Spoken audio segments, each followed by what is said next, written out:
So in the first house, you have Yod, which is the finger of God, it's called, or destiny.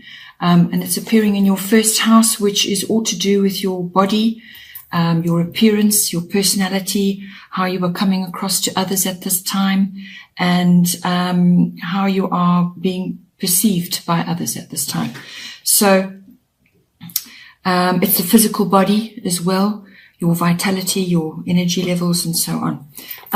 The Yod can bring a sort of indicate a fair amount of chaos going on around you. Possibly you feel that there's a lot going on, that you're juggling a lot, and that you have almost no support in what it is you're trying to achieve going forward. And you could just be feeling a bit like you've got to carve your own path, like you've got to make your own way, in your own way, and not taking into account necessarily what other people are doing. So if it's a physical regime, a health regime or a sports regime that you're trying to sort out for yourself, you may need to be doing research and actually looking at things to suit you and to come up with your own plan about how to handle perhaps a particular area of your health or your body that you're trying to work on to improve something.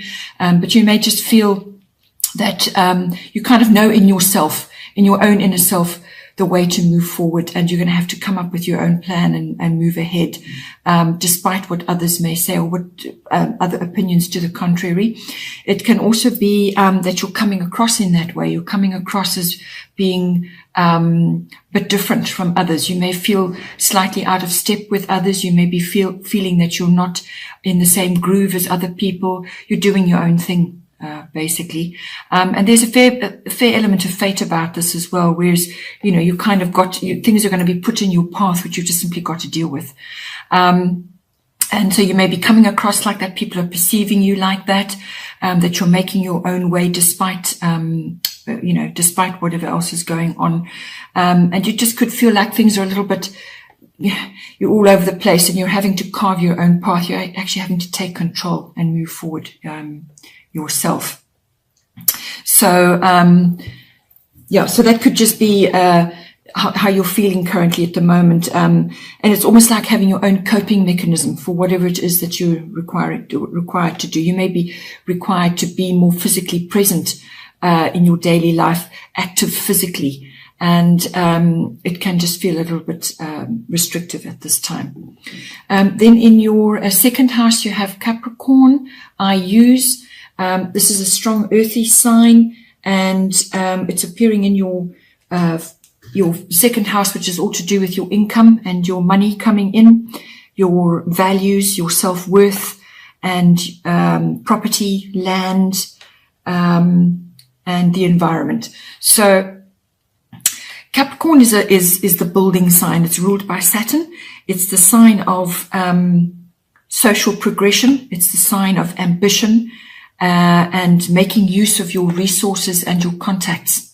So you may just make a really good contact when it comes to growing your money. So whether it's an investment or some kind of system where you're going to bring in a really good foundation for yourself. But it's all about that. It's all about creating a really firm foundation for yourself, something that's built to last.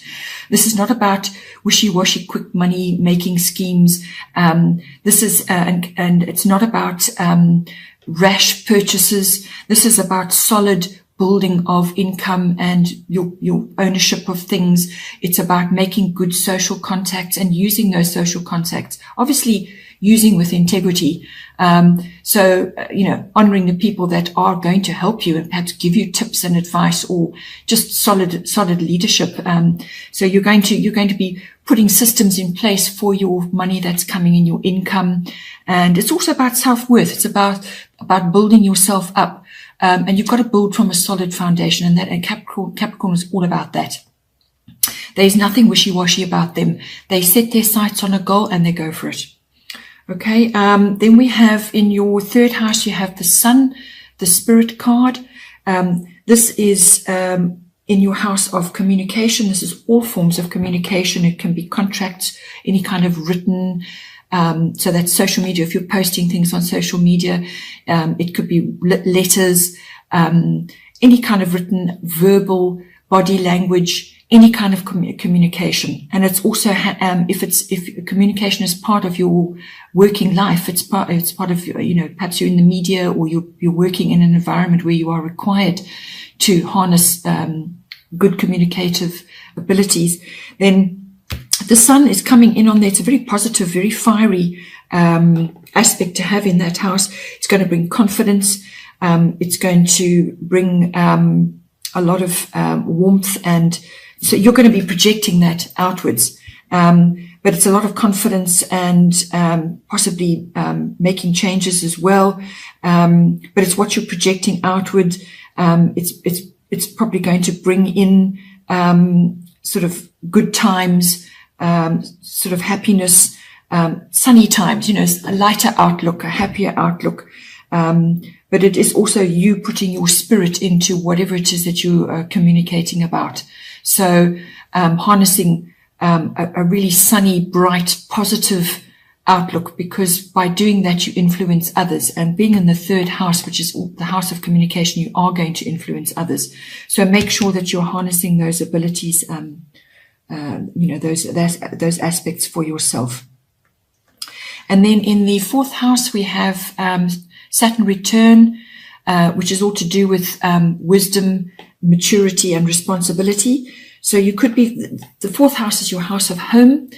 It's also to do with your roots, your family, and your ethnic identity. So you could be feeling a little bit restrictive, at this time, in those areas of your life, perhaps in your home. Perhaps you are actually rebuilding something, or you've taken on something which requires construction, or you're busy building something up, whether it's symbolically or physically. Saturn return is all about building a strong foundation. So if you're trying to create something in your home and it's on a wobbly foundation, Saturn's going to smash it down, and you're going to have to start all over again. Or it could just be that you're feeling restricted in your home. Perhaps there are things you want to do and you just simply can't do it. But it's also, Saturn is the master of time. So this, whatever you're trying to do in your home, it's not going to happen overnight. This is going to be a slow building process, and it's going to require, you've got to bring wisdom, you've got to bring maturity, and you've got to bring responsibility in. And there's going to be a fair amount of hard work as well. Saturn is all about that.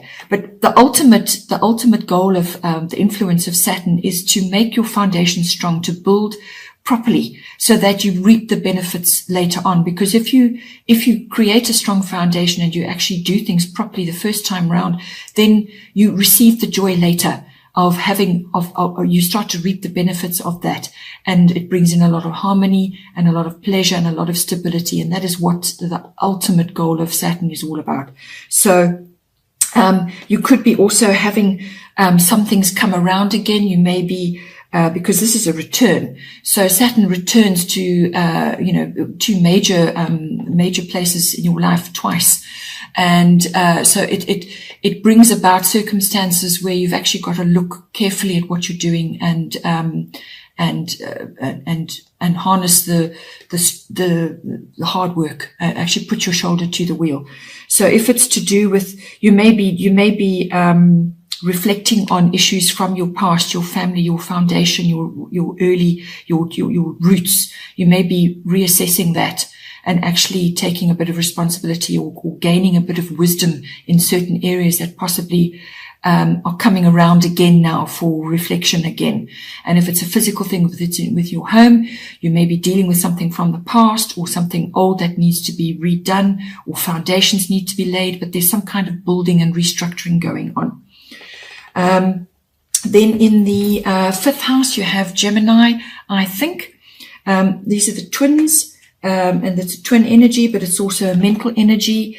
And this is coming into your house of children, your house of creativity, having fun, recreation of all sorts, sports, love affairs, romance, gambling, all those sorts of, light-hearted activities. With Gemini, I think in there, if you have children, if you have twins, well then the correlation is obvious. But if you are perhaps wanting to conceive, you may conceive twins, or possibly it may be just harnessing the curious nature of children. So if you have children, you may have to harness that for yourself, actually bring that into how you're relating to them.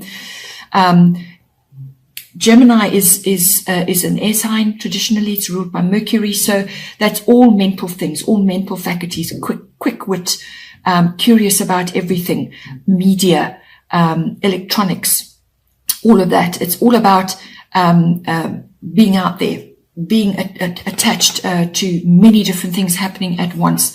It's a lot of quick changes, lots of surface things going on. It's not deep. This is not deep. This is about being curious and interested in everything that's going on around you, the media, and literally airwaves, what is going on in your environment. If you've got children, you may find they get bored easily. And so you're going to have to sort of, approach your children in that way, and bring out and have a bit of a sense of humor and be a bit more progressive when it comes to technology and so on. And also just communicate. This is all about communication, communicating with your children and so on. If you're dealing with, if you've got a creative project or you are in the creative field, then Gemini, it harnesses all the things I've just mentioned. It's all about the media, communication of all sorts, technological stuff, electronics. And you may have to bring, if you're working on a creative project, you may have to bring that into your life or actually boost it in some way. And you may need to get your message out about what it is that you're actually creating and doing. And it's all about communication. So it covers all of that. And if it's a love affair, it's lighthearted, having fun, as I said, curious energy, getting out and about, socializing, all of those things. And you may even be attracting a Gemini person into your life. So they may be exhibiting all of those characteristics. Yeah. And then in the, sixth house, we have Leo, which is I will. This is it's ruled by Leo is ruled by the sun. And so therefore very confident, outgoing, ambitious, creative sign. And this is falling in your sixth house, which is your house of work, workplace, your colleagues, and your work projects that you're busy with. It's also the house of health and diet and your pets. So you may be getting a sort of a pet which is exhibiting Leo qualities, if you want to call it that. Or it could be that you need to look at a health issue. Leo rules the heart, everything to do with the heart and the circulatory system. So there may be something coming up there for you. Or it could just be that you need to bring the Leo qualities into your daily work life. It's all about work mastery of your craft, whatever it is that you specialize in, or whatever it is you would like to specialize in. Coming in, that's Leo, which is, as I said, a sunny, confident, outgoing, ambitious sign, very creative, loves to be the center of attention, popular, and you may be asked to bring that into your work project, or you may have the spotlight on you. You may be the center of attention in whatever it is that you're doing, and handle that with grace and care. And be open and be enjoy that if it's coming to you. Or it could be that you may be having Leo type people in your work environment, and so they'll be exhibiting all those qualities, and you can learn from that. And that is important for all of us to learn from our colleagues, what they bring in, their energy that they bring in. So you may be having somebody coming in who is larger than life, who loves to be the center of attention and will get things done, but also they may also be overly Leo-like, which can sometimes be quite arrogant and attention-seeking. Then in the seventh house, you have Venus, I love. So beautiful sign to be a planet to be having in your seventh house, which is the house of relationships. This is the house of personal one-on-one relationships, committed relationships, partners, and that can be love or business. And this is very close partnerships or relationships that you have. And with Venus appearing in there, that's a wonderful thing to be having in there. You may be falling in love. You may be meeting somebody which is going to resonate with Venus for you. So it's going to be a very loving and very beautiful thing to be happening in your relationships. Or you could just be attracting somebody who is quite Venus-like. It's about falling in love, and it's about spreading love. So if you are dealing with, in your close relationships, if you don't have a particular partner, then make sure that you're bringing the qualities of Venus into your close relationships. Venus also rules, if it's a business situation that you're going into, Venus rules cosmetics, fashion, perfumes and oils and things like that, and anything beautiful, art. So art galleries, artworks, beautiful works of art, sculptures, things like that. Venus also is, the other side of Venus is money. Venus brings abundance in. It can bring windfalls. It can bring abundance of all kinds.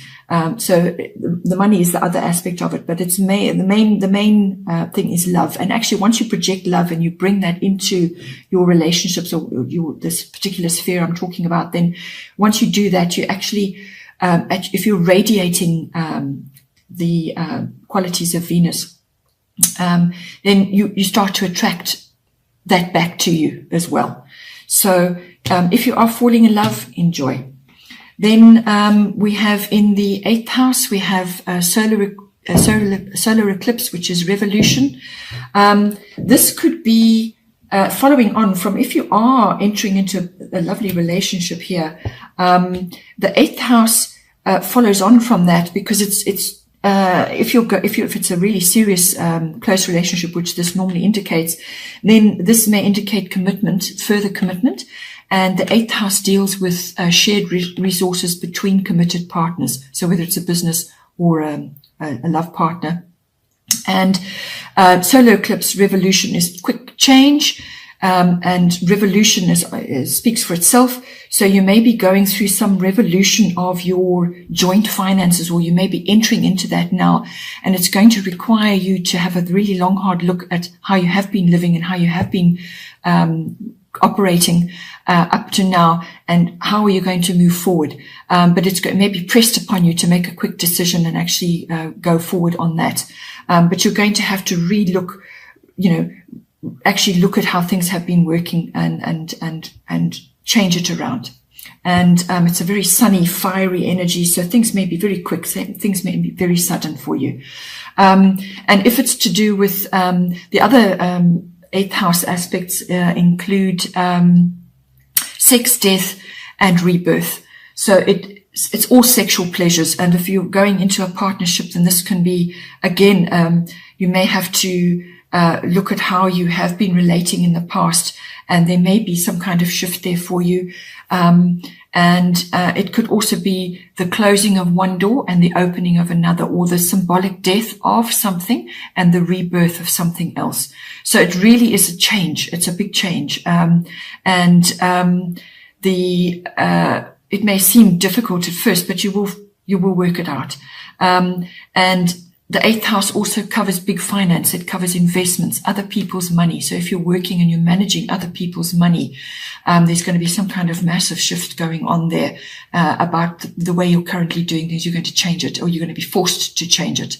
So you may have to look at something for a while, but then you will have to make really quite a quick decision on that.